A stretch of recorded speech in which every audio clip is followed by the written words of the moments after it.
മുത്തു ചിതറും ആ മുത്തു നക്ഷത്രമാകും.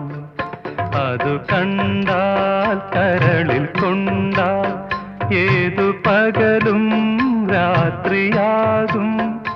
ആ നക്ഷത്രരത്നങ്ങൾ വാരി അണിഞ്ഞാലാകാശമാകും. അവൾ ചിരിച്ചാൽ മുത്തു ചിതറും ആ മുത്തു നക്ഷത്രമാകും.